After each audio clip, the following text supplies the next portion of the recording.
Bismillahirrahmanirrahim. Assalamualaikum warahmatullahi wabarakatuh.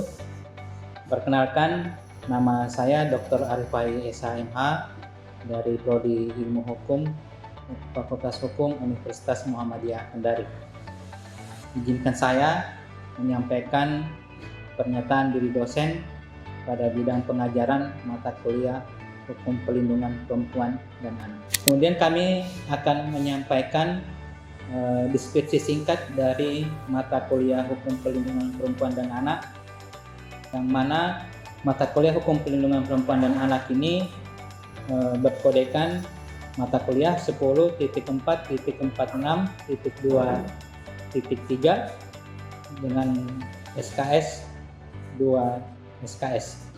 Selanjutnya izinkan saya menyampaikan deskripsi mata kuliah Hukum Perlindungan Perempuan dan Anak. Mata kuliah ini membahas tentang pengertian ruang lingkup, tujuan mempelajari hukum perlindungan perempuan dan anak, sumber-sumber hukum yang terkait dengan hukum perlindungan perempuan dan anak, pengertian anak dari berbagai peraturan perundang-undangan, hak-hak anak dalam berbagai instrumen nasional maupun internasional, pertanggungjawaban pidana terhadap anak, perlindungan anak dalam berbagai peraturan perundang-undangan, hukum acara pidana terhadap anak, pengaturan tentang diversi dan pemidanaan terhadap anak.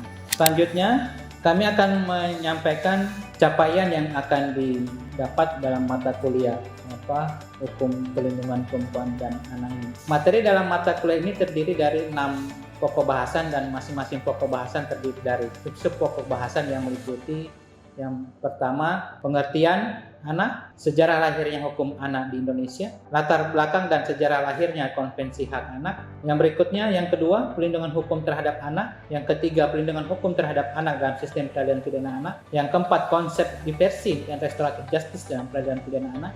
Yang kelima, pelindungan hukum terhadap perempuan dan anak. Keenam, pelindungan anak dalam praktik.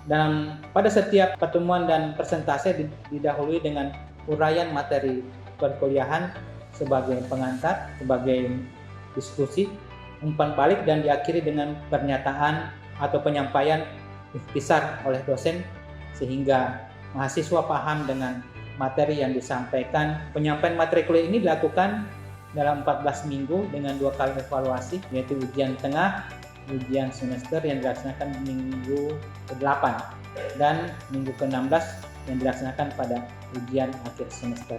Selanjutnya, di dalam capaian pembelajaran mata kuliah ini diharapkan mahasiswa mampu mengkualifikasikan kebijakan perlindungan perempuan dan anak seperti pelaku tindak pidana, korban tindak pidana, dan termasuk pula sebagai saksi. Selain itu mampu juga membedakan hukum pidana materi dan formil yang berlaku bagi perempuan dan anak sebagai anak, dan juga perempuan dan anak sebagai orang dewasa yang sering kita kenal dengan lex specialis. Termasuk pula mampu menyelesaikan kasus-kasus tindak pidana yang dilakukan oleh perempuan dan anak dengan berdiskusi secara berkelompok, serta mampu berargumentasi hukum terhadap persoalan-persoalan hukum pidana perlindungan perempuan dan anak. Dari mata kuliah ini, pencapaian pembelajaran lulusan yang dibebankan kepada mata kuliah ini adalah capaian pembelajaran lulusan yang tertulis di dalam RPS ini atau rencana pembelajaran semester, yang merupakan sejumlah capaian pembelajaran lulusan yang dibebankan pada mata kuliah ini. Terdiri dari unsur yang pertama sikap, yang kedua keterampilan umum, yang ketiga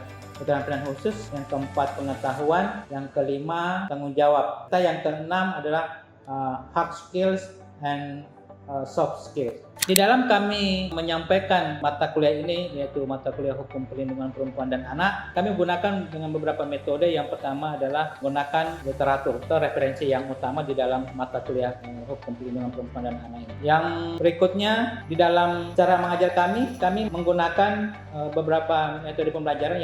Yang pertama adalah kuliah interaktif, kedua adalah umpan balik, dan yang ketiga adalah penelusuran literatur. Yang mana di dalam kami melakukan pengajaran, kami juga menggunakan fasilitas-fasilitas yang ada di ruangan kelas. Salah satunya adalah menggunakan Infocus dan yang lainnya. Yang berikut cara penilaian yang kami lakukan. Yang pertama, kami melihat keaktifan dari mahasiswa tersebut, dan yang kedua kami melihat dari kemampuan mengingat dan menjelaskan materi mata prasyarat yang akan dilakukan oleh mahasiswa dengan nilai bobot masing-masing 2,5% dari setiap pertemuan. Demikian yang dapat kami sampaikan. Terima kasih atas kesempatan yang diberikan. Saya akhiri. Wabillahi taufiq wal hidayah. Wassalamualaikum warahmatullahi wabarakatuh.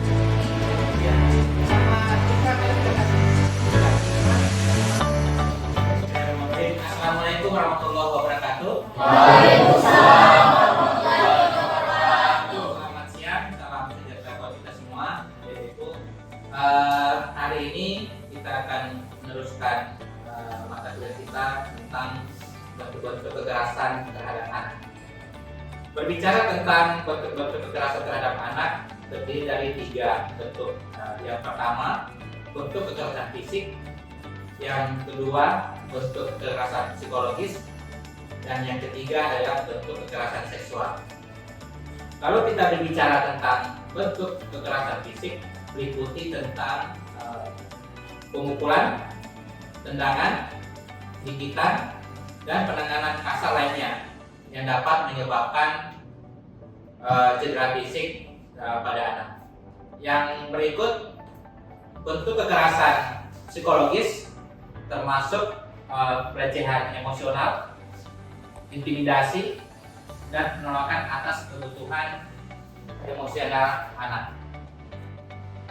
Berikutnya, kekerasan seksual termasuk di dalamnya adalah pelecehan seksual, eksploitasi, dan paksaan terhadap anak untuk tujuan seksual. Yang berikut, perlindungan korban. Perlindungan korban di sini meliputi tentang penyediaan perlindungan bagi korban dan saksi kekerasan anak selama proses hukum. Nah, kalau kita berbicara tentang peran dan tanggung jawab orang tua di dalam perlindungan anak, meliputi beberapa peran. Yang pertama adalah peran mendidik, yang kedua adalah pengawasan dan perlindungan, dan yang ketiga adalah pemberian kasih sayang. Nah, kalau kita berbicara tentang peran mendidik, meliputi tentang beberapa bagian, yaitu memberikan pendidikan dan pemahaman kepada anak tentang hak-hak mereka. Yang kedua, pengawasan dan perlindungan. Kalau kita berbicara tentang pengawasan dan perlindungan, berarti dalam peran aktif dalam melindungi anak dari segala bentuk ancaman dan kekerasan. Terus sekalian, materi kita hari ini telah selesai. Mungkin ada dari teman-teman atau ada semuanya yang ingin bertanya, silakan. Baik Pak, saya ingin menanyakan tentang apa saja bentuk-bentuk kekerasan terhadap anak itu sendiri. Oh iya, baik. Kekerasan terhadap anak ada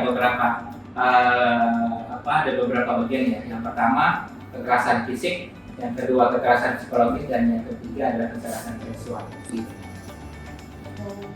Saya Oke deh. Ya. saya ingin bertanya tentang bagaimana tindakan hukum terhadap pelaku kekerasan anak itu. Oke, baik, terima kasih. Kalau kita bicara tentang tindakan hukum terhadap pelaku kekerasan anak, memang dalam penegakan hukum banyak ya, mulai dari penuntutan hukum sampai kepada perlindungan korban. Kalau kita bicara penuntutan hukum, ada penindakan, ya, berbentuk penindakan terhadap pelaku kekerasan terhadap anak yang sesuai dengan peraturan perundang-undangan. Kalau kita bicara tentang perlindungan korban, berarti kita terfokus kepada korban dan saksi kekerasan anak selama proses hukum, yang mana kita tidak bisa melupakan juga tentang penegakan hukum, tetapi juga kita harus juga memahami tentang hubungan anak.